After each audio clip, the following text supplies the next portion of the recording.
Hey, what's up? We are live. My name is Amir. Today, I'm going to be talking to you about what's going on in Iran. I've been waiting to make this video for quite some time, and we are making this video now. I am going to take you today through Iranian history over the last 100 years. I'm going to take you through what's going on right now in Iran. So right now we're on Instagram right here. We're on YouTube and we're streaming on Twitch. It's going to be a fun night. I'm going to be here for about an hour tonight. And we are talking about all things Iran because Iran is going through what could now arguably be called a revolution. What started as a protest movement, well, when you get to killing cops in the street, I think that's kind of past the protest standpoint. What's up, y'all? If you're in chat right now, say what's up to me. Ask me some questions. Let's chat tonight. I'm talking about Iran. First, I want to start off by saying, hey, yo, Fernando, how you doing, brother? I hope you're enjoying communist California. We're talking about freedom and we're talking about Iran tonight. So the first thing I want to mention is the fact that I am an American-born Iranian American. My family immigrated here from Iran in the 70s, some before the revolution, some after the revolution. Adam Williams, how you doing, brother? It's good to see you in here. Freedom in Brazil is getting bad. I know, I saw that communism you all are dealing with now over there, so it's probably going to be a rough next few years in Brazil, like it is here in the United States, kind of rough few years. So I was born and raised in the United States, but like I said, my whole family's from Iran. I've been to Iran, but I have not been to Iran since I have been an adult, because if I go to Iran as an adult, I'm going to get drafted into the military. And I definitely do not want to be drafted into the Islamic regime's military. So guess I gotta wait. Before we keep going, this video is sponsored by me and my company. I'm the founder and CEO of Specker. You can check us out at speckerhealth.com. I make arguably the best health optimization products the world has ever seen. I self-fund my business. Every single purchase that you make helps me continue self-funding my business so I don't have to get in bed with shady investors. I plan to self-fund this all the way to the top with your help. Anyway, let's get back to it. Hey, what's up, y'all? Hey. Say what's up in the chat. It's good to see everybody in here. All right, we got a party. We're on Twitch, we're on YouTube, and we are on Instagram. So, as I was saying, a lot is going on in Iran right now. If you haven't been paying attention, I'll just start off by what is happening or what started this. Iran over the last, say, 15 years has gone through some pretty massive protest movements. And, in 2009, we thought that was revolution time with the green movement that they had, massive protests. But what the Iranian Islamic regime does very, very well is they, like all authoritarian governments, are very well versed on crushing dissent. So when this protest first started, as a result of a girl named Mahsa Amini, her real name is not Mahsa, but we're going to get to that. We're going to get to why her name is Mahsa, because this is a big part of this Islamic regime's government that I'm talking about right now, is the fact that, Mahsa Amini, who was the person who was killed for not properly wearing her hijab, she was arrested and she supposedly died while she was in jail. She probably got the shit kicked out of her when she got arrested, and then she died shortly after. She was 22 years old. She's Iranian, but she's Kurdish Iranian. So this is a very important point about Iran. A lot of the times when you have Iranian friends, they say they're Persian, But Persian is one group in Iran. So Kurds don't really consider themselves Persian, but you can be an Iranian Kurd, just like Mahsa or Jina, which is her real name and not her Iranian government name, had to go through. So, you know, they claim that she died in the hospital. It's very suspicious. I mean, if you know anything about how Iran crushes protests, there are videos of this right now happening. They just beat you to near death. So if you can't handle a beating, you will die. And then oftentimes the regime goes and says, "Oh, it was a suicide." So it's pretty sketchy. Hey, what's up, chat? How y'all doing? You're welcome, Adam. So to continue on with that, after the news of Mahsa got out, or Jina got out, Iranians came to the streets and they started protesting. And immediately, what did the Islamic regime that is occupying Iran right now say? CIA, Mossad, intelligence agencies, like every government does, which is the anatomy of the state. Blame everybody but yourself. That's just the hallmark of institutionalized government. You're never going to take responsibility for your own faults, so always put it on somebody else.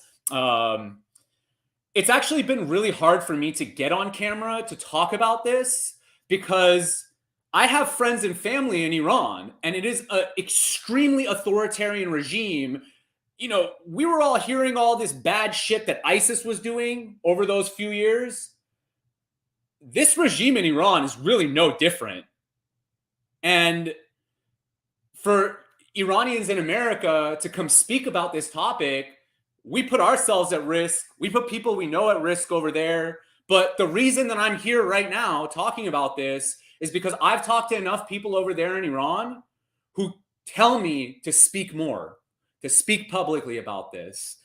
And that's why I'm here. That's why I'm doing this, because I really think that we're seeing a counter-revolution happen in Iran right now. And whether the Islamic Republic of Iran is overthrown or they stay, things are drastically going to have to change in Iran, because Iran's younger generations statistically far surpass the numbers of the older generations. So it's the younger generations growing up now. And wow, the protests I'm seeing, they are fighting the police directly with no weapons, really. I mean, I'm American, so, you know, we love our guns out here. I'm not seeing people using guns out there, but, you know, wow. You know, watching people protest, you know, when we had our protests in America over the last few years, you know, George Floyd, the anti-lockdown protests, there were guns everywhere. During the anti-lockdown protests, I saw guillotines. Guillotines. People brought guillotines to state capitals. So, let's see. Yo, Ro, what's up, bro? What do you think of the idea that many, not necessarily all, but an insignificant number of protesters are either pushing anti-Islamic slogans or may have pro-Israel or monarchist-aligned ideologies? That is an amazing question, because I was actually going to get to that in this video as well. Because as I was saying just a few minutes ago, the government blames it on CIA, every intelligence agency, everybody but themselves. Oh, it couldn't have been because for over 40 years, you've been terrorizing millions of people in your own country. For over 40 years, millions of people in your country cannot speak freely. That's why I speak so loud in America, because I know if I was born in fucking Iran, I would be dead by now. I would have been dead a long time before Mahsa died at 22. Now, this is the crazy thing. Iran has something called a morality police. So the reason that they arrested her was because they have people go out and just search for people who have dress code violations, essentially. And then they arrest them, or they ticket them, or they beat the shit out of them. So just having your headscarf from here to here is enough to get you fucking killed in Iran. And if y'all remember, in America, these fucking tyrants were telling me to put a cloth over my face and I was ready to fight a revolution. Like, there were millions of people in America. When they put that cloth over our face, they locked us down. We were like, is it a revolution? Is this revolution time? Like, what do we do? How do we fight back again? And then as a response, there were just mass protests from left and right all across the country, and nobody wears masks anymore. The mask thing never really took off in a lot of places in America. It did in super leftist places like California, but in places like Texas, no mask mandates. So, or there were, but I don't think they lasted for long. So what do I think about that? Is that I don't really care. I don't really give a shit who is there, because in every revolution, in every protest movement, you're never just going to have one group. You have to accept the fact that when these things happen in history, you're not always going to have just your team. That's not how revolutions are fought. I mentioned in my last video, the American Revolution was not just fought with British Americans. It was fought with natives, French, different other groups that helped. And a lot of the Americans didn't have the exact same beliefs. We could see that at the Constitutional Convention after the revolution, and seeing, when they're writing the Constitution of the United States over those few years, how much everybody disagrees with each other. But still, they came up with a document that to this day is, sadly, to this day, hundreds of years later, is still the best government document for freedom, arguably, that the world has ever seen. Jumping in to say, Fadi, I am not reading that comment. I'm not trying to get blocked here, but I love you. Okay, so to continue, let's talk about the last 100 years of Iran, because the last 100 years led up to this moment that's happening right now. Me, as a student of history, I like to use a historical lens on, everything that I do in my life, all of my thought processes in life. My camera is out of, man, come on. Ugh.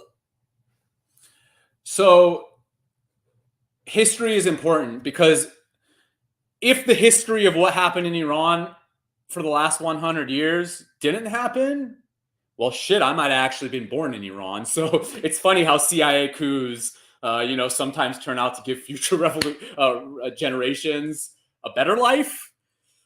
It's kind of fucked up sounding, but but then at the same time, if Iran never overthrew a democratically elected prime minister and a culture in Iran that was kind of getting sick of total monarchy, which was what Iran had been for a long time, thousands of years, arguably, they had a monarchy-based system.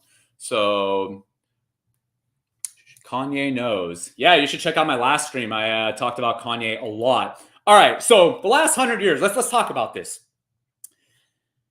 100 years ago in Iran, let's say the 1920s, 1930s, we got the king of Iran, the Shah. And this dude comes out, he says, it's not Persia, it's Iran. We are Aryans. This is our history. Iran stands for land of the Aryans. That's what it means, if you didn't know. So from there, Iran kept trying to let other players, other imperialists like the British and the Americans, come in, take the oil, give Iranians barely any of it, take all the profits, take it out of the country. You can imagine there have been plenty of protest movements, plenty of revolutions as a result of this exact scenario. The scenario that an imperialist power goes into a country, steals their resources, gives them barely anything back, and then people get pissed. This happened, and then what came after that was Iranians eventually, by the 50s, started kind of shifting their system into that total monarchy, into a more like constitutional democratic type monarchy system, where you know, the monarchy has power, but parliament and the prime minister also has a lot of power as well. And when Mohammad Mossadegh was elected in 1953, they got this guy, and the first CIA coup happened because he came into power, and one of the first things he did was say, hey, what's up, Todd? How you doing? One of the first things Mohammad Mossadegh did was nationalized Iran's oil. And he kicked the British out and said, you can't get those profit margins. This is our fucking oil. Bounce out, bitch. And you could imagine when you tell one of the biggest empires in the world at the time, the British Empire, something like that, well, anybody who studies British history knows what happens, or imperialist history knows what happens when you tell the imperialist power to fuck off. You end up getting fucked off yourself, sadly. Unless you're, you know, someone like America who told them to fuck off, and now to this day we tell you British to fuck off when you try to tell us how to live our lives over here. We fought a revolution in America to not be told how to live. And I really hope that whatever happens with Iran, there's more freedom. Their freedom index just rises. So you could imagine how pissed an entire population of people would be if they just self-determined their prime minister and their system of government, and then the British, with the help of the Iranians, in disguise of this guy being a communist, when anybody who studied Mossadegh knows that he was extremely friendly to the West, very open to market economies, far, far away from communism. But back then in 1953, all you had to say was, well, they're communists, and it usually worked. So it worked in that scenario. What happened after he was overthrown and ousted out of power? The Shah of Iran, his son, essentially made a backroom deal with these intelligence agencies on what's going to happen. I mean, this was a full ready coup, you know, but the first one of the CIA, Operation Ajax. You can learn more about it. Operation Ajax. Hey, what's up, y'all? Hey, if you have any questions, chat, ask them in the comments.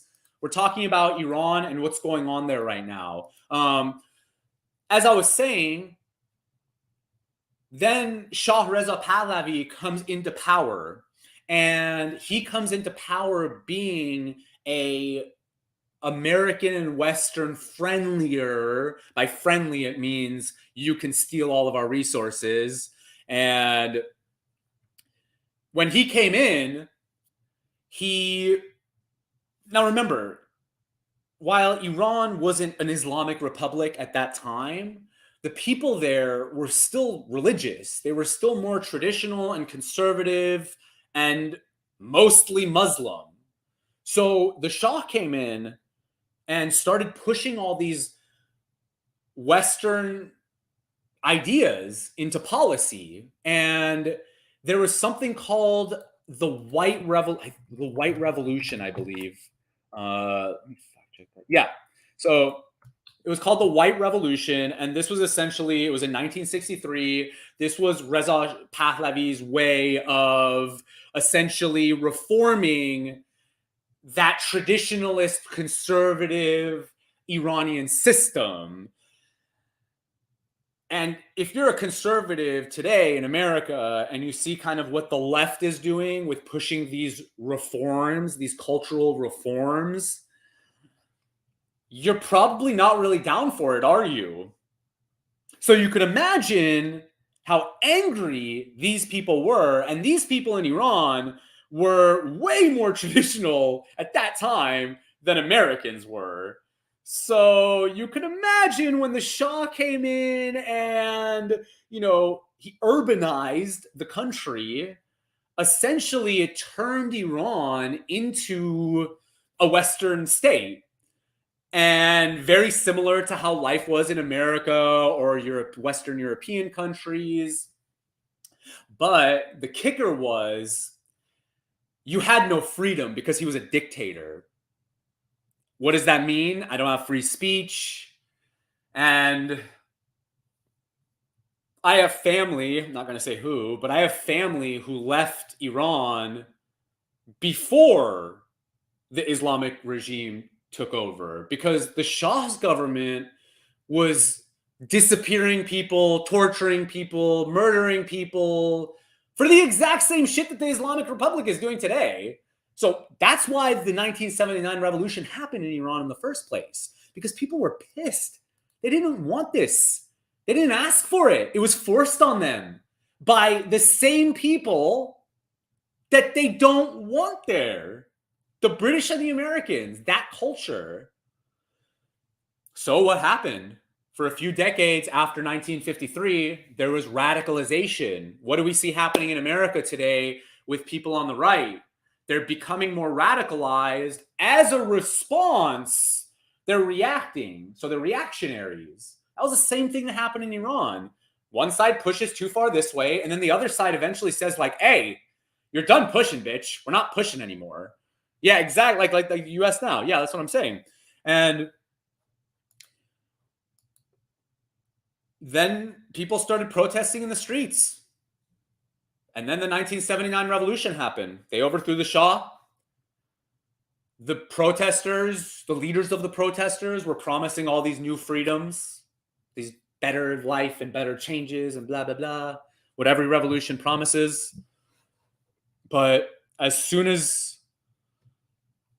Khomeini, who was the first supreme leader, the first dictator of, like, you see supreme leader, they call him supreme leader. North Korea has a supreme leader. So it's Iran is free as far as the people's minds are still free. If it wasn't for the mindset of the people in Iran and their history of rebellion and freedom, that place arguably might look like North Korea today.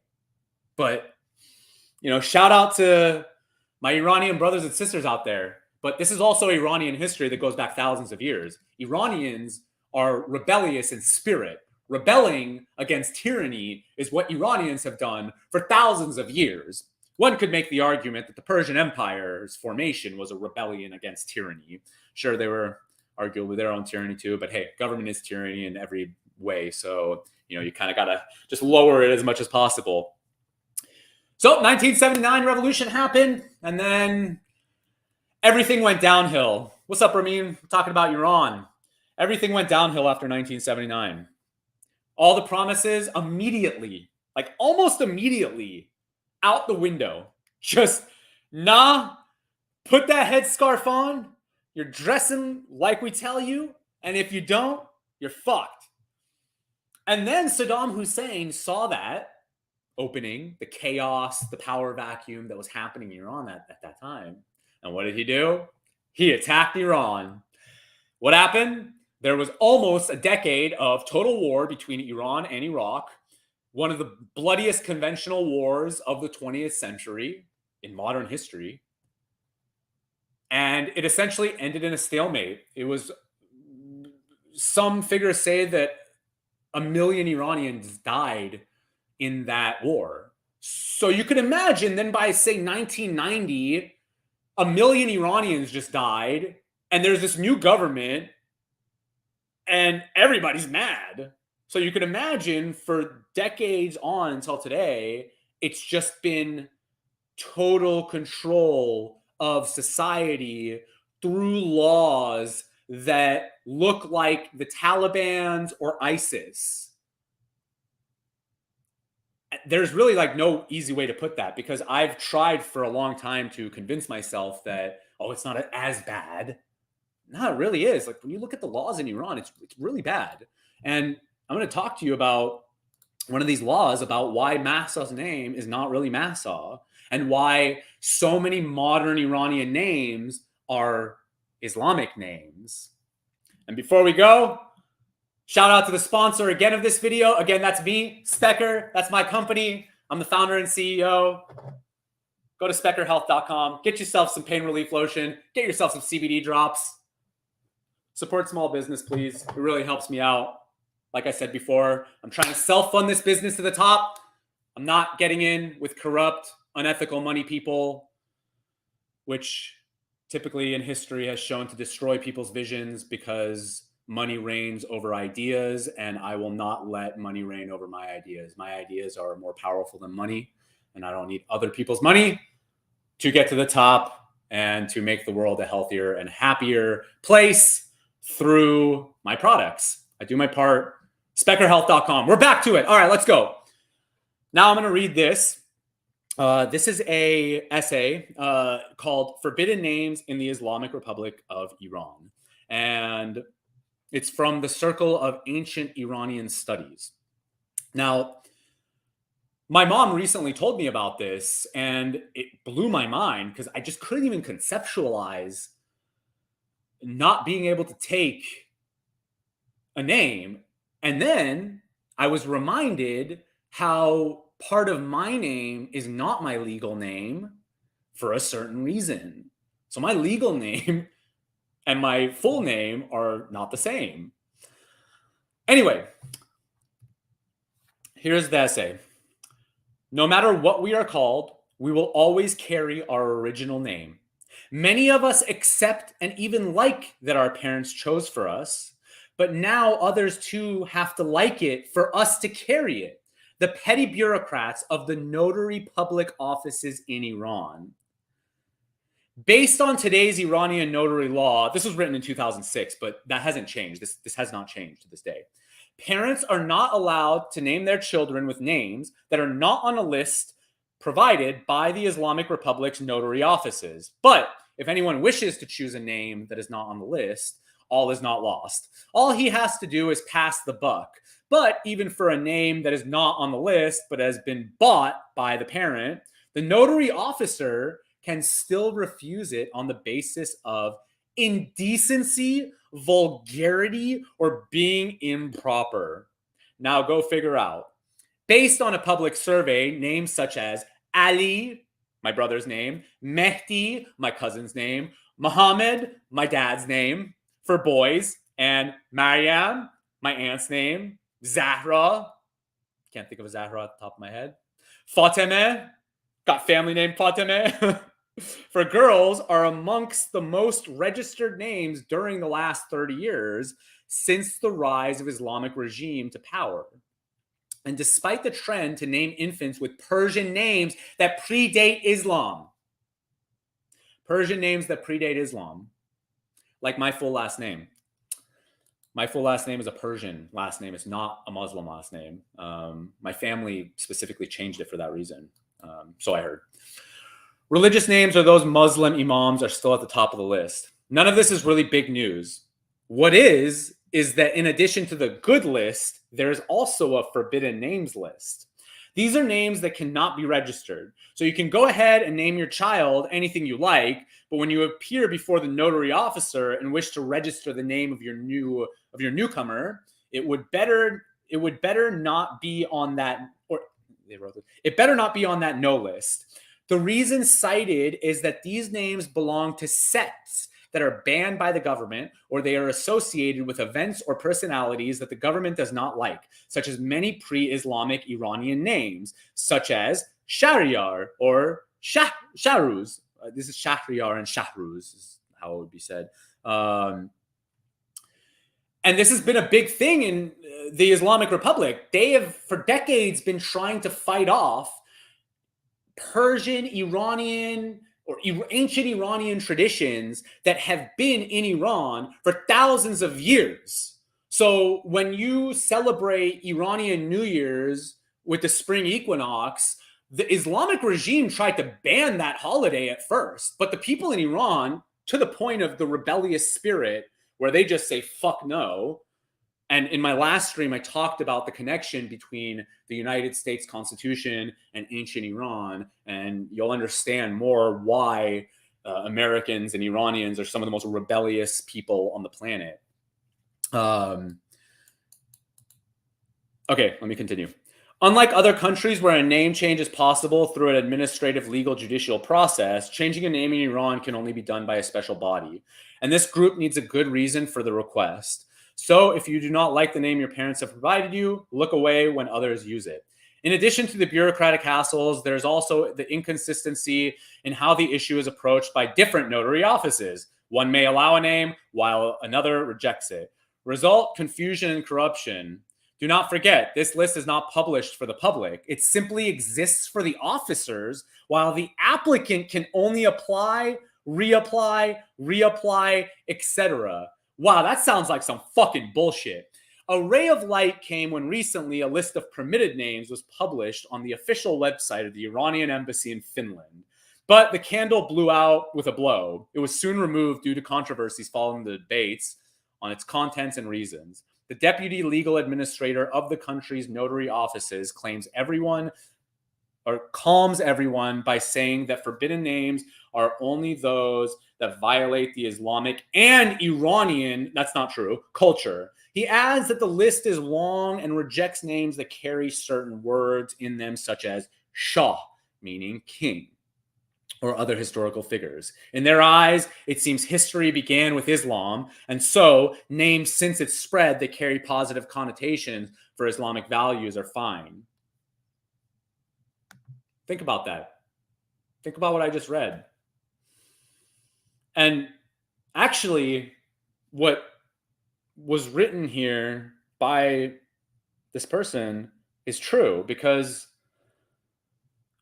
it says, it seems history began with Islam, and so names since its spread that carry positive connotations for Islamic values are fine. I don't remember the name off the top of my head, but Muslims call the prehistory of Muslim or Islam a certain thing. I literally can't remember off the top of my head, but it was like a time before Islam where everything was just bad and wrong and blah, blah. Every religion does this. Like, oh, before our religion, everything was bad. And then our religion came and then everything became great again. Like, dude, shut the fuck up. Like, motherfuckers are just recycling the religious stories at this point between different religions. So that going back is why her name is Mahsa, because she has to go by Mahsa. She's Kurdish. The Islamic regime of Iran hates Kurds because Kurds fight back against the Iranian government, the Iraqi government, the Syrian government, the Turkish government. This is why people fucking hate Kurds so much in those places. Those governments oppress the shit out of Kurds because of this, because they fight back. And this girl who died was Kurdish Iranian. And her family member who actually broke the news, the Iranian regime tried to say that she's one of those Kurdish fighters, and because the Kurds have a lot of female fighters, female resistance fighters. That's a big thing for them. So her cousin, who was in exile in Iraq, said, nah, she is not. When she died, her family in Iraqi Kurdistan, I guess, was the one who got the news out and brought the counter information that showed that her death was not under some circumstance of her own fault. She wasn't some part of some terrorist group or something, this is the problem. That authoritarian governments always do this shit. They just call everybody they don't like a terrorist. Oh my God, wait, America does that. Oh, freedom.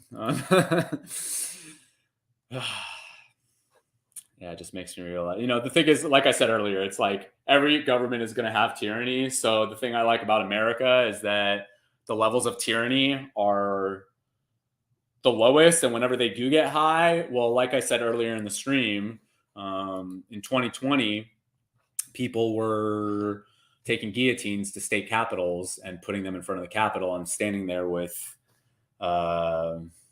very strong rifles. So the next thing I want to talk about is, what should Iranians do? What's up, chat? How y'all doing? If you got any questions, we're talking about Iran. I've been 34 minutes in right now, just talking about what's going on in Iran. So what do we do about this? This has been the thing that keeps me up at night for the last few months since this started. This has been about 2 months now, I think, almost 2 months of protests. Videos are coming out every day of cops getting beat to death. Like I said earlier, this is not a protest anymore. This is a revolution. When protesters start killing government officials in the street, that means you have transitioned over from a protest, like a simple protest movement, to a revolution. Some saltwater time right now. Make sure to drink your water with some salt. Get your electrolytes in your water at all times. If you have just H2O, then it doesn't have anything to bind to, so it goes through your system very fast. It's hard to get those molecules to bind. Sodium is a H2O carrier in your body, helps carry it into your cell. We'll do a stream about that one day too. So I keep asking myself, what can we do? And as an American, well, the thing that the American government does the best is just go and give them money and weapons. And no, I'm not. I don't support that. But I do support people defending themselves against violent tyranny. And it's weird because when I talk about these things, I'm trying not to incite violence, but violence has already happened. It's already there. So there's no more inciting of it. It's already there. So the recommendation I have is, love that you're meshing subjects. Hey, what's up, Megan? How you doing? Good to see you in here. Thank you for that comment. I appreciate it. I can't say like, hey, yeah, let's go do another CIA coup. Nah, like that does not work. You have to give the native people self-determination. Now, do I think that you should go and defend yourself by any means necessary when a government is being that tyrannical? Abso-fucking-lutely. You do whatever you need to defend yourself against dying at the hands of tyrants. And that's not inciting violence. That's self-defense. The government started the violence. They're the ones shooting people. They're the ones hanging people in public. That happens in Iran. Public executions. They still do that in Iran. Actually, some news just came out. I think it was 7 protesters just got sentenced to be executed in Iran for protesting. So is this a legitimate government that executes protesters? If the American government were doing that, I would call for a revolution. The American government would execute. Imagine imagine this. BLM protesters were on death row now. That is what we're talking about happening in Iran. Like some 17, 16, 18-year-old kid is going to get executed. And like I said, in Iran, like not all executions, but they do public executions. Like they hang you from a crane in the middle of some big square for everybody to see. Is this a civilized world? Should this government still be in existence? I don't think any government that, like capital punishment, that's for another topic. But let's say we agree with capital punishment. I'm not saying I do, but let's say in the hypothetical, we agree with capital punishment. In the middle of the street, I'm pretty sure we got over that part in a lot of societies, and these motherfuckers are still doing it. And they do it for the stupidest shit too. So, I mean, yeah, you'll get executed in Iran if you murder somebody, but you could also get executed in Iran if you're gay. You could also get executed in Iran if you protest. You'll also get executed in Iran if you live a life like mine and speak as freely as I'm speaking right now. This is why I'm speaking like this. Because I can. Because I'm speaking for everybody who can. And this is why in America, this is what we need to do right now. For people in Iran, for people in every tyranny, we need to be their voice because they can't speak. If they speak, they disappear. Literally, they disappear. And that's happening all across Iran right now. Disappear. This is a scenario that's happened. I've read multiple accounts of this happening over these last few months. They arrest the protester, and then the government calls their family and says, hey, your kid is dead. They're in jail. Come pick them up. So essentially, what they're saying is, we just beat your kid to death, and come get their fucking body. And then oftentimes, they will coerce the family to not make it public and to say that there was a different cause of death so that it's not blamed on getting beat to death, like Mahsa Amini was beat to death. I just saw a video today of a protester. They literally, the guy was unconscious and they were beating him to death. And they just pulled his unconscious body, took him in the car, took him to jail. He was dead. And if he wasn't dead, he'd probably die in the jail that they took him to from internal injuries. This is probably what happened to Mahsa Amini. Probably died from getting hit up in the head a few times, beat up in the chest. She's a 22-year-old girl. She can't handle this kind of shit. Like, I train myself to handle this kind of abuse. That's why you see my videos. I'm kicking trees. I'm kicking metal poles. I'm punching. Like, I can take a hit. I train to take a hit. But getting hit in the head with a baton is a different story, even for somebody like me. So, let's see. What can we do to better help Iran from over here? And that's what I'm talking about. We just have to raise awareness. You have to educate yourself on what's going on. That's why most of this stream has been about history. Because if you understand history, you will better understand what is a right thing to do and what is a wrong thing to do. So I understand history. So I know that American intervention and a CIA coup probably isn't going to result in the best outcomes. History shows us the best outcomes are when people get to self-determine their own future. I don't live in Iran. I've only been there a few times. I mean, sure, my family's Iranian, but what right do I have to tell them how to live? It's their choice. Do I think that they should move towards a more free system? Do I think that they should move more towards an American system? Abso-fucking-lutely. Would I force that on them? No fucking way. Because as I've explained in the beginning of this stream, when you force culture on people via the state, the pushback that happens is on a level, the blowback, it's on a level that cannot even be calculated. You don't know when it's going to happen, how it's going to happen. Like, look, 1953, 1979, 2022. You never know. In 2009, when the Green Movement was happening, we all thought that was game over too. And then they crushed it. But the difference between this movement and the ones in the past are that usually these protest movements were centered around big cities like Tehran. So the government could more easily crush the dissent. But remember, they killed a Kurdish girl. So the protest is everywhere. That's the crazy thing about what's happening now. And after Mahsa died, or Jina, after Jina died, they started killing other people who were protesting.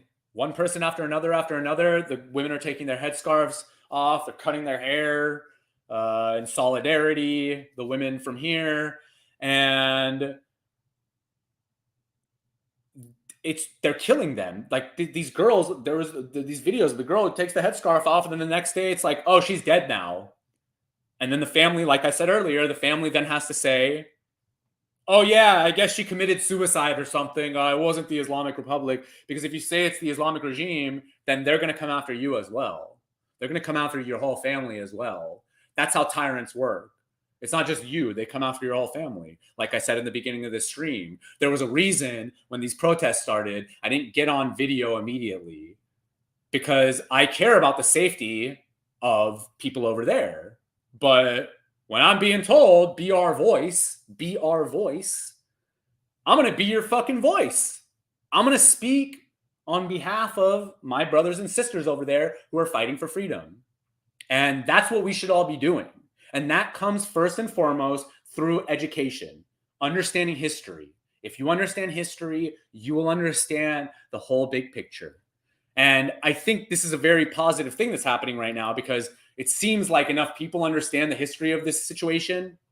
But that being said, I'm sure there's at least a dozen foreign intelligence agencies in Iran right now sowing discord in the protests. But again, like I said in the beginning of the stream, hey, what's up, y'all? Hey, if y'all got any questions in the chat, ask them in the comments. Let's talk. I'm going to be here for about 15, 20 more minutes, and then I'm out for the night. I'm going to be streaming a lot more. I was shadow banned. I guess I'm still shadow banned and you can't tag me, but I can go live again, which is nice. That's why I'm live streaming again. I was off for a long time, but I'll definitely be back.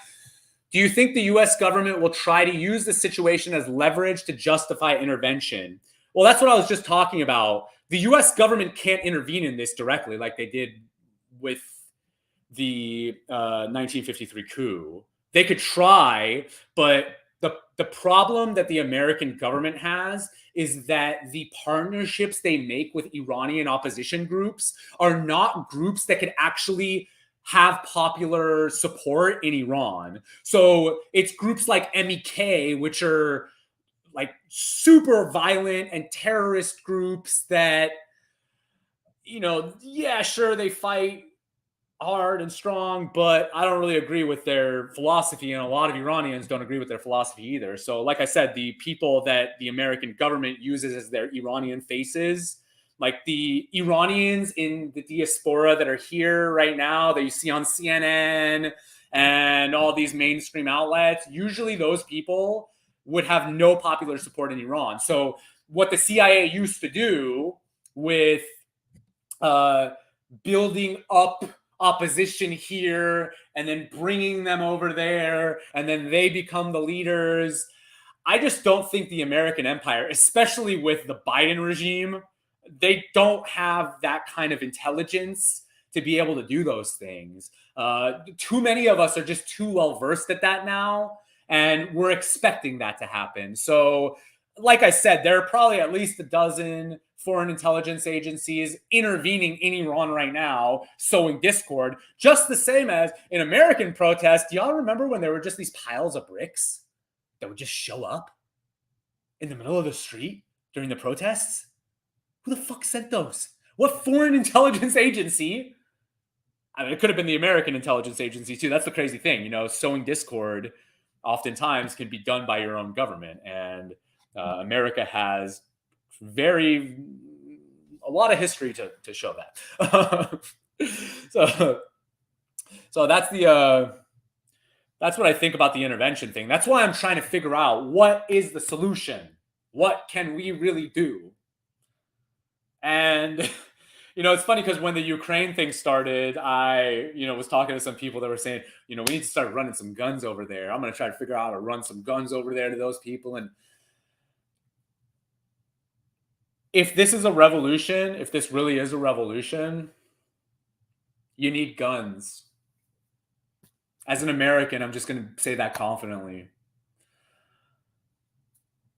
Nobody got freedom by asking nicely, and nobody kept freedom without power to keep it. Am I saying go pick up a gun right now and start shooting? No, not saying that. But I'm saying defend yourself against tyranny by any means necessary, because the tyrants want you dead. The tyrants are killing you. They don't care about you. So why should you play nice when somebody's saying, I'm going to kill you if you put a cloth on your head from here to here? Why should you play nice with those people? And it's just hard when it's so authoritarian.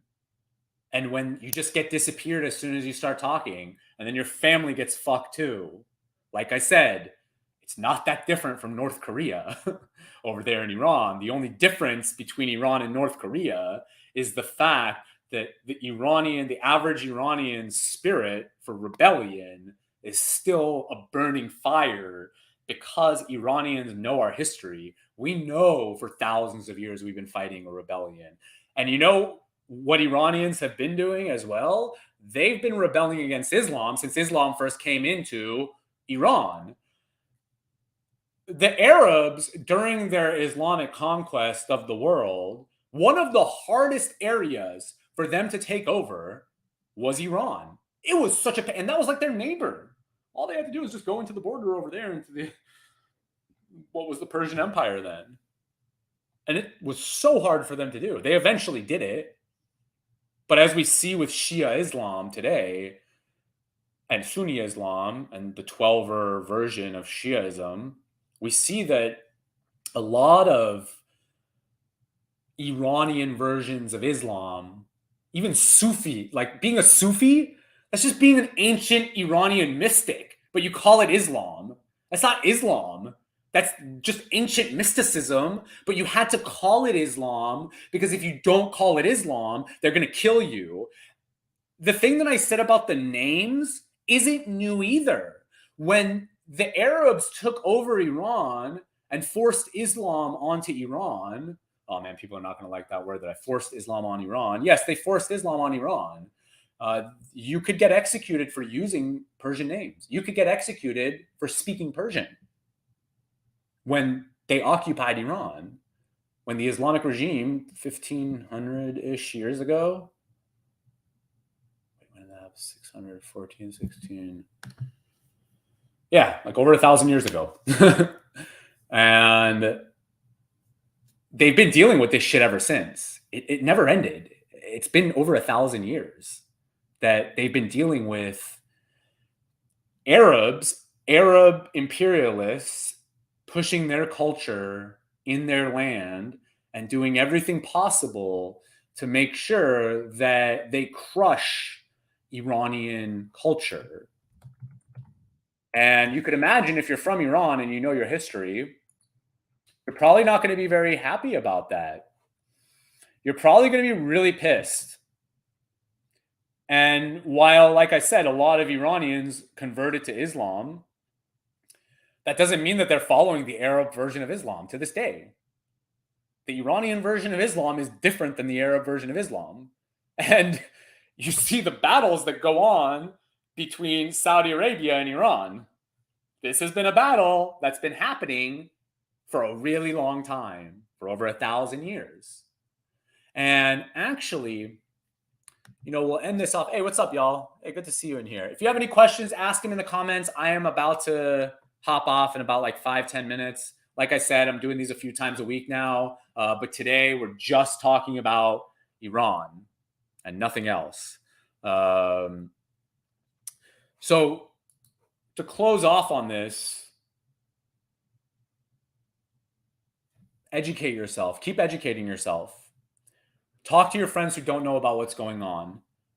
And don't believe... To end off on this, I have a lot of my conspiracy type friends, the ones who just believe things without doing independent research.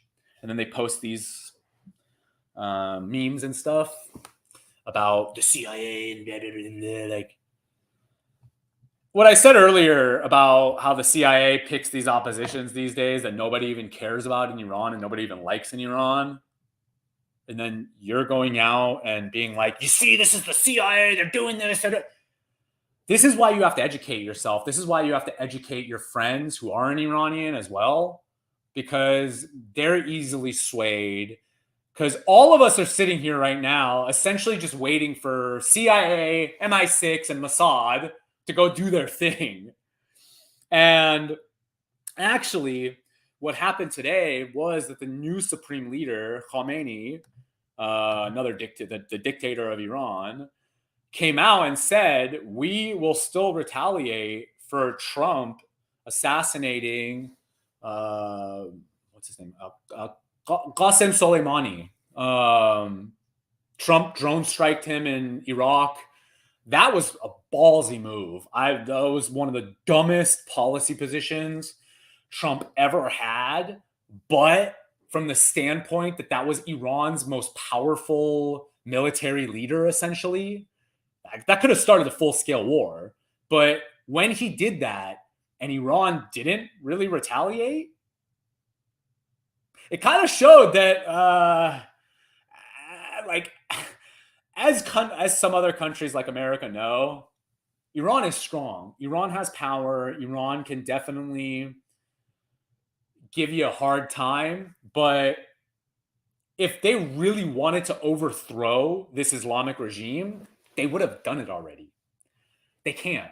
And also now the Biden regime is talking to the current regime and trying to do a nuclear deal. So the dictator today said that there will be retaliation.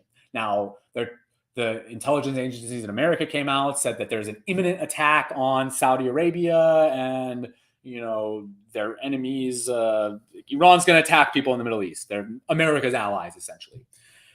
Now, if you're a student of history, if you're a student of government histories and revolutions, you know what is the best way to crush a protest movement or a revolution?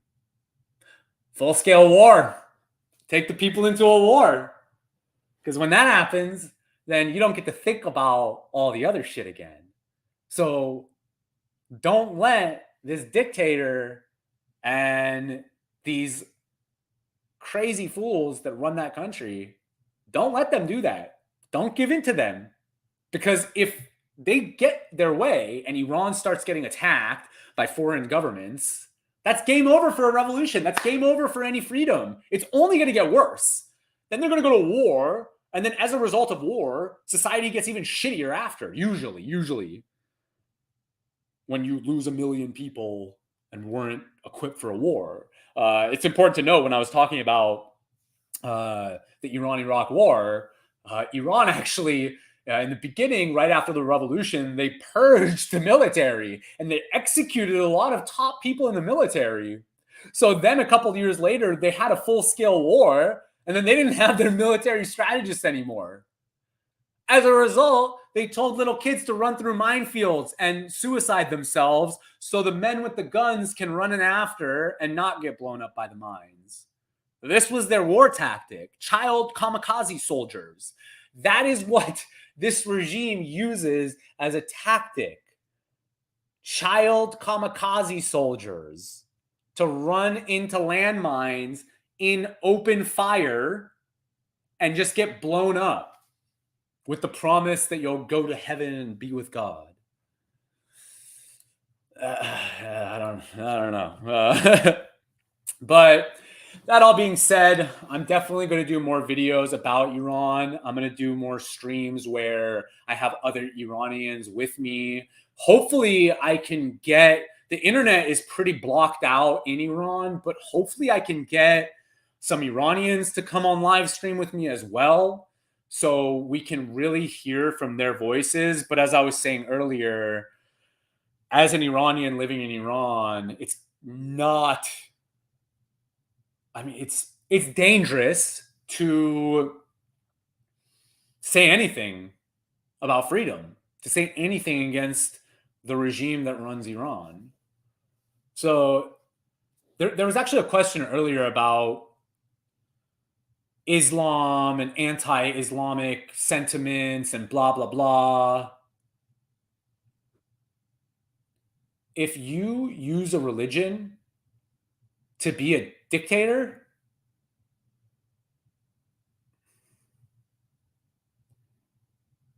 that's not being against Islam. If I was against Islam, I would be talking about theology. I would be talking about scriptures. Like, that's for another topic. But like I was saying, the way that I look at this, I was saying earlier, the way that I look at this is not so much a Muslim thing as much as it is conquest between two superpowers that have been in that region for thousands of years, between the Arabs and the Iranians. And the system that the Arabs just use is the Islamic system. And that's the system that they use to spread across their empire. So, yeah, there's a lot of anti-Islamic sentiment whenever this kind of shit happens. But again, like I said, that's something I just would focus on talking about theology and like religious history. I studied religion in college, so I don't look at it. I look at it in a very historical lens. Like, even when I'm talking about somebody like Jesus, I'm thinking more of the history than, the Bible stories. Like, what was the actual history on the ground? And sure, the Bible story is supposedly the history, but what can we get from unbiased sources that aren't Christian themselves, for example? And that's what I'm using here. I'm an unbiased. I mean, I'm biased obviously because, you know, those are my ancestors come from that land. But at the same time, I remove myself from the situation. Like I said, I don't want to tell Iranians what to do. If I had to tell you what to do, it would be fight for your freedom and move towards a more American style system. And when I say an American style system, I just mean a system that has the ability to grant certain freedoms and has the ability to evolve. That's what makes America great. The American system has the ability to evolve. Show me other systems that evolve like the American system. They don't. They just don't. They get overthrown before they do usually. I mean, the fact that America has been around for over 200 years. Show me other governments that have been around for the same exact government. Isn't that wild? So America's clearly doing something right to where they've continued this system, and you haven't had people mad enough to fight another revolution. So do I think that this Constitution is perfect? Fuck no. Do I think that it's the best government document right now compared to every other country? Fuck yeah. So I feel like you say that, but it's not so simple. What do you mean? So yeah, just move towards, I mean, if there's a revolution, there needs to be some sort of constitutional convention during or after that revolution. So if you're Iranian, go study the US Constitution. But as I said in my last stream, and I brought up the history of this, Western civilization was arguably founded in Iran. What we practice and what we know as Western civilization today started in Iran. The practices that you consider as Western civilization can all be linked back to Iran. So what you could do is actually just go read ancient Iranian texts like, Cyrus the Great's Charter of Human Rights, or like Charter of Freedom, or whatever it's called.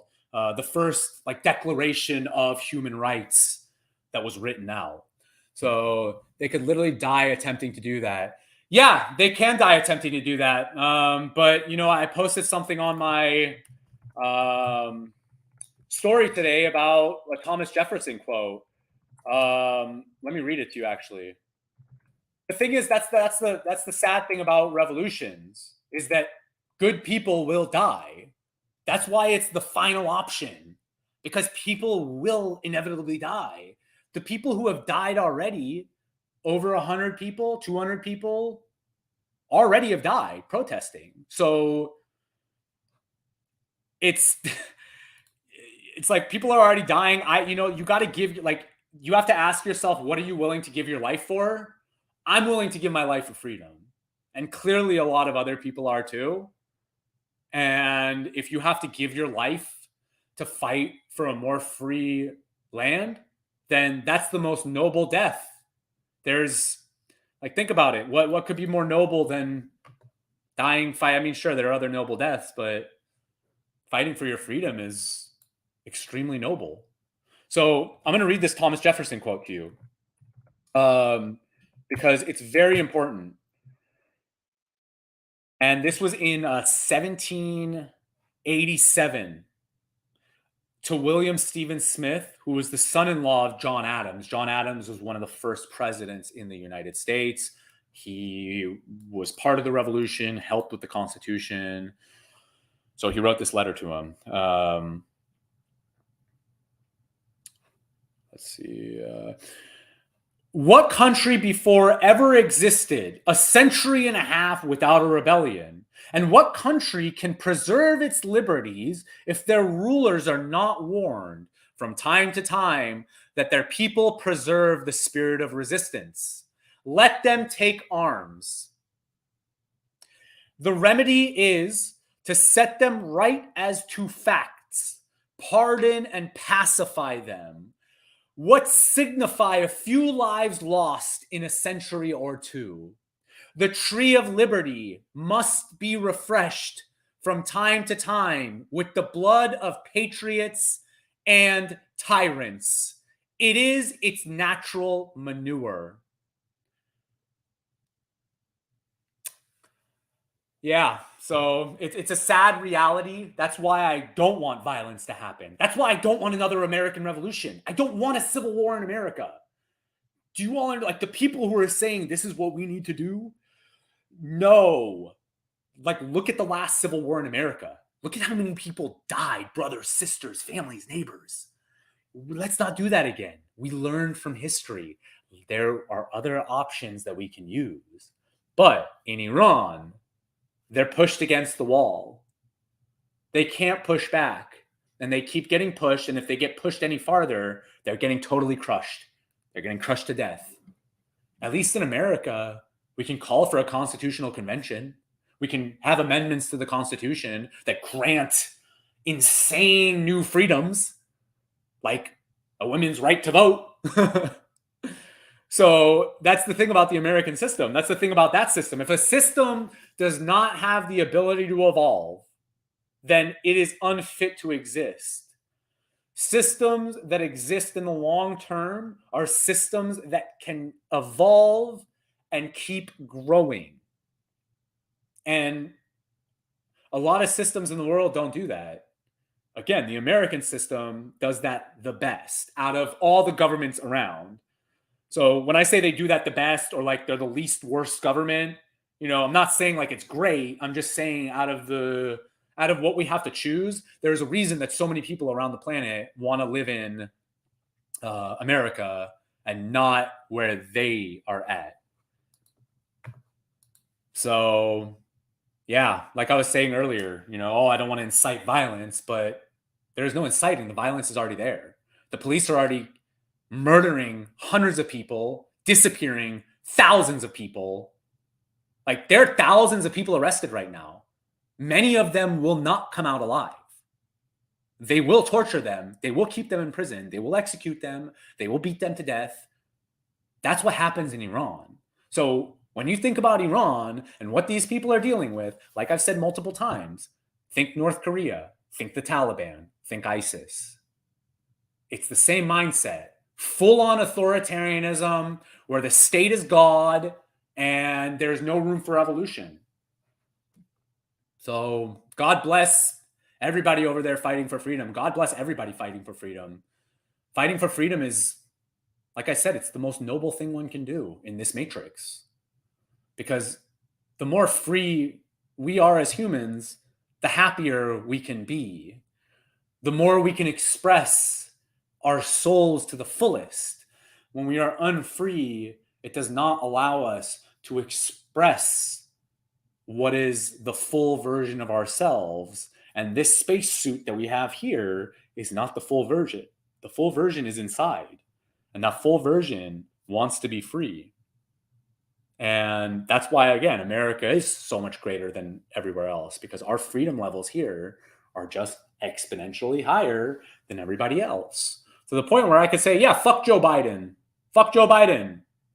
Fuck Joe Biden. Nothing's going to happen. Like, literally nothing will happen to me. If I go in Iran and I go on a live stream over and over and I say, fuck the supreme leader, fuck the dictator, like, bro, you're getting disappeared. That's the reality of the situation. You are disappearing. Or you're going to get arrested, or something bad's going to happen to you, or your family. Something really bad is going to happen. Something bad that Americans don't have the like true understanding for. Unless, like, and this, again, going back, the only solution is education, awareness. Because if you know what's really going on there, you'll really understand why it's so important for people like Iranians to have a new level of freedom. To where a woman doesn't have to wear a fucking rag over her head if she doesn't want to. And this is the thing, you know, like you have other countries, like some European countries, then they force women to not wear the veil. So it all comes down to just government coercion. Stop coercing your social beliefs onto other people. And this is the big problem that's happening in America right now. In the 20th century, in the 19th century, there were different beliefs that were being pushed through the state. Today, there are other beliefs that are being pushed through the state. Regardless, one group likes it and then everybody else is mad. So Yeah. Wow, it has been, let's see, we're at 1 hour and 9 minutes. Damn, let's go. Yeah, if you haven't done so yet, check out speckerhealth.com. Get yourself some epic health optimization products that are solely formulated by myself. I am the only product formulator of Specker. Yeah, I will definitely be back. If you got this far, shoot me a like on this video. Engage. It really helps. And I will be back. I will be back maybe this weekend. If you want to see me talk about any issues, if you have any questions, shoot me a message. And let's all pray for a free and prosperous Iran in the near future so that direct flights between America and Iran can be a reality again. So that when we go to Iran, we don't have to worry about getting kidnapped and then being called spies when we're not. Those are the realities of being here and being an Iranian American. That's what's happened to Americans and British people. They go there for vacation and then, and they might be, I don't know, but they might not be. And then they say you're a spy and then they hold them. And I just dream of a day since I was a little kid that there could be a free Iran. And this is why I'm pretty stoked about this moment, because if it pans out right, which statistically speaking it won't, but if it does, and there have been periods in Iranian history where it does pan out right, then, you know, like I'm a business owner. I literally can't do business in Iran because of American sanctions. You know, like think about that. Like this is not, you know, like from that emotional standpoint, it's like this really is important to me, to the other Iranians, you know, the Persian homies you got. This is why it's so important. I cannot have a direct flight there. I can't do business there. If I do business in Iran, the American government's going to come after me. That's the funny part. So that's just all I hope for. It's just basic freedoms. The basic freedom to have direct flights. The basic freedom to not have to put a rag over your head if you don't want to. You could if you want, and you don't have to if you don't want. That's what I was saying earlier with the social thing. Stop forcing your social ideas on people. If somebody wants to wear a hijab, let them wear a hijab. If they don't want to wear a hijab, don't let them wear a hijab.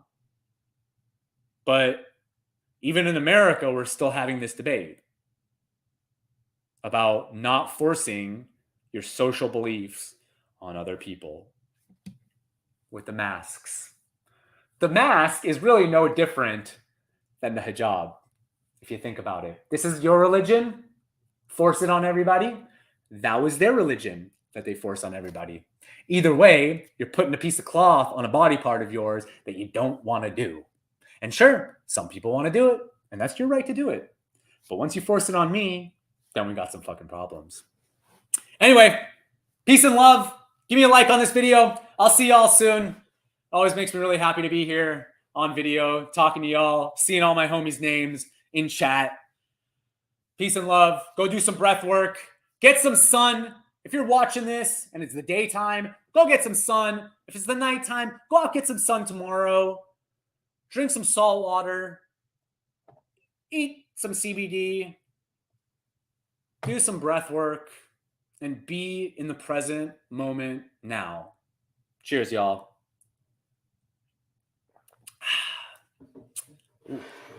See you soon.